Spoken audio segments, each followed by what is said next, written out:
చూస్తున్నాం ఎన్నికల సమీపిస్తున్న తరుణంలో బీఆర్ఎస్ కు వరుస షాకులు తగులుతున్నాయి. తాజాగా భద్రాచలం ఎమ్మెల్యే తెల్లం వెంకట్రావు కాంగ్రెస్ లో చేరారు. సీఎం రేవంత్ రెడ్డి సమక్షంలో వెంకట్రావు హస్తం గూటికి చేరారు. వెంకట్రావును మంత్రి పొంగులేటి సాదరంగా పార్టీలోకి ఆహ్వానించారు.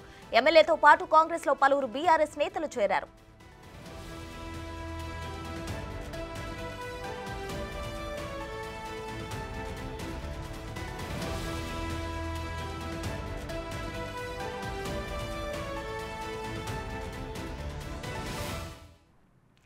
ఇదే అంశానికి సంబంధించి మరింత సమాచారం మా ప్రతినిధి సాదిక్ అందిస్తారు. సాదిక్, చెప్పండి, ఇప్పటికే బీఆర్ఎస్ కు వరుస షాకుల మీద షాకులు తగులుతూనే ఉన్నాయి. ఇప్పటికే చాలా మంది కాంగ్రెస్ గూటికి చేరుకున్నారు. ఇంకా ఎంతమంది కాంగ్రెస్ గూటికి చేరే అవకాశాలు ఉన్నాయి? ప్రస్తుతం భద్రాచలం ఎమ్మెల్యే డాక్టర్ తెల్లం వెంకట్రావు కొద్దిసేపటి క్రితమే కాంగ్రెస్ పార్టీలో చేరడం జరిగింది. ఆయనకు పార్టీ కండువా కప్పి పార్టీలోకి ఆహ్వానించారు మంత్రి పొంగులేటి శ్రీనివాసరెడ్డి.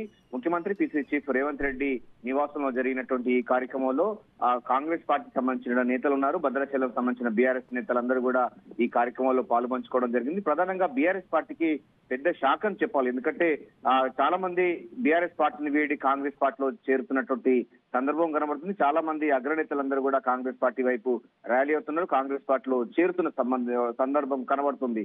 బీఆర్ఎస్ పార్టీ తీవ్ర రాజకీయ సంక్షోభంలో కూరుకుపోతుంది. బీఆర్ఎస్ పార్టీ ముఖ్యమంత్రి పిసిసి చీఫ్ రేవంత్ రెడ్డి చెప్పినట్టుగా పార్లమెంటు ఎన్నికల కంటే ముందుగానే ఇది కనుమరుగయ్యే అవకాశం ఉన్నట్టుగా స్పష్టంగా అర్థమవుతుంది. ఈ నేపథ్యంలో ఒక్కొక్కరుగా బీఆర్ఎస్ పార్టీని వీడి బీఆర్ఎస్ పార్టీలో ఇక రాజకీయ మనుగడ లేదని నిర్ధారించుకున్న తర్వాత నేతలైతే అందరూ కాంగ్రెస్ పార్టీలో చేరుతున్న సందర్భం ఉంది. వాస్తవంగా తెల్లం వెంకట్రావు భద్రాచలం ఎమ్మెల్యే తొలి దశలోనే, అంటే కాంగ్రెస్ ప్రభుత్వం ఏర్పడిన తర్వాత వెంటనే మొదటిసారిగానే ముఖ్యమంత్రి రేవంత్ రెడ్డి కలవడం, తాను పార్టీలో మారతానని కూడా ఆయన స్పష్టం చేయడం అన్నది జరిగింది. అయితే కొద్ది రోజులు వేచి చూడాలని ఆ పార్టీ చెప్పింది. ఆ తర్వాత నిన్న కూడా జనజాతర సభ తుక్కుగూడ జరిగిన జనజాతర సభకు కూడా హాజరయ్యారు తెల్లం వెంకట్రావు. అక్కడ పార్టీ నాయకులు కార్యకర్తలతో మాట్లాడడం జరిగింది. నిన్న జైనింగ్స్ ఉంటుందని అందరూ అనుకున్నాడు, కానీ నిన్న సీరియస్ గా మేనిఫెస్టో విడుదల కార్యక్రమం ఉన్న నేపథ్యంలో జైనింగ్స్ ఉండొద్దని కూడా చెప్పడంతో ఈ రోజు మార్నింగ్ భద్రాచలం బీఆర్ఎస్ ఎమ్మెల్యే పార్టీని వీడి కాంగ్రెస్ పార్టీలోకి రావడం జరిగింది. కాంగ్రెస్ పార్టీ తీర్థం పుచ్చుకోవడం జరిగింది. ఆయనకు పార్టీ కండువా కప్పి మంత్రి పొంగులేటి శ్రీనివాసరెడ్డి సాధారణంగా పార్టీలోకి ఆహ్వానించడం జరిగింది. ఈయనతో పాటుగా మరో 25 మంది కూడా బీఆర్ఎస్ పార్టీ ఎమ్మెల్యేలు పార్టీని వీడి కాంగ్రెస్ పార్టీలో చేరడానికి ఆస్కారం ఉందని కూడా ఇప్పటికే మంత్రి ఉత్తమ్ కుమార్ రెడ్డి స్పష్టం చేసిన ధర్మలా ఎవరెవరు ఉంటారో దానిపైన కూడా రాజకీయ వర్గాల్లో తీవ్ర చర్చ కొనసాగుతుండగా బీఆర్ఎస్ వర్గాల్లో తీవ్ర గుబులు పుట్టిస్తుందని చెప్పవచ్చు.